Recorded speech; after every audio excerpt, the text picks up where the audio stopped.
Black and white ದಂಧೆಯಲ್ಲಿ ತೊಡಗಿದ್ದಂತಹ ಕುರಿತ ಆರೋಪ ಇದ್ದಂತಹ ಹಿನ್ನೆಲೆಯಲ್ಲಿ ನವನಗರ ಪೊಲೀಸ್ ಠಾಣೆಯ 7 ಮಂದಿ ಪೇದೆಗಳನ್ನ ಅಮಾನತು ಮಾಡಲಾಗಿದೆ.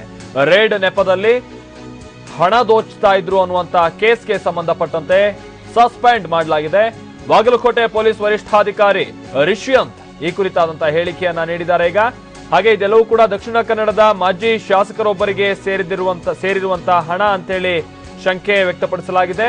ಕಮಿಷನ್ ಆಧಾರದಲ್ಲಿ ಹಣ ಬದಲಾವಣೆಗಾಗಿ ಇವರು ಯೋಜನೆಯನ್ನ ಕೂಡ ರೂಪಿಸ್ತಾ ಇದ್ರು ಅಂತಾನೂ ಕೂಡ ತಿಳಿದು ಬಂದಿದೆ.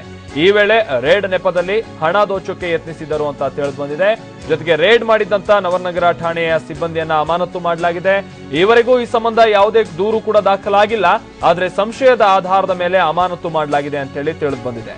ಬಾಗಲಕೋಟೆ ಪೊಲೀಸ್ ವರಿಷ್ಠಾಧಿಕಾರಿ ರಿಷ್ಯಂತ್ ಅವರು ಈ ಹೇಳಿಕೆಯನ್ನ ನೀಡಿದ್ದಾರೆ. ಪೊಲೀಸ್ ದಾಳಿ ಹೆಸರಿನಲ್ಲಿ ವಂಚನೆ ಮಾಡಿರುವಂತಹ ಆರೋಪ ಕೇಳಿಬಂದಿತ್ತು. ಆದ್ರೆ ಇದಕ್ಕೆ ಸಂಬಂಧಪಟ್ಟಂತೆ ಯಾವುದೇ ರೀತಿಯಂತಹ ಕೇಸ್ ಏನು ದಾಖಲಾಗಿರಲಿಲ್ಲ. ಸುಮಾರು 1 ಕೋಟಿಗೂ ಅಧಿಕ ಹಣ ಪಂಗನಾಮ ಹಾಕಿದ್ದಾರೆ ಅಂತೇಳಿ ತಿಳಿದು ಬಂದಿದೆ.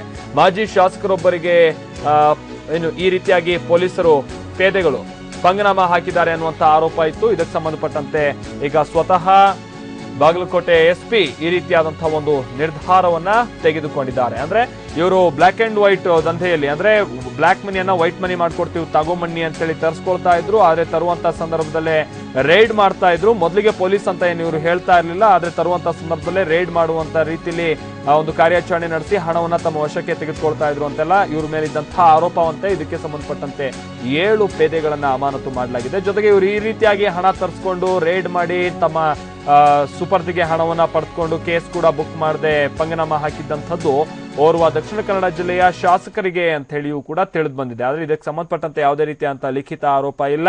ಅನುಮಾನದ ಮೇರೆಗೆ 7 ಜನರನ್ನು ಅಮಾನತು ಮಾಡಿ ಸದ್ಯ ತನಿಖೆ ಮುಂದುವರಿಸಲಾಗಿದೆ.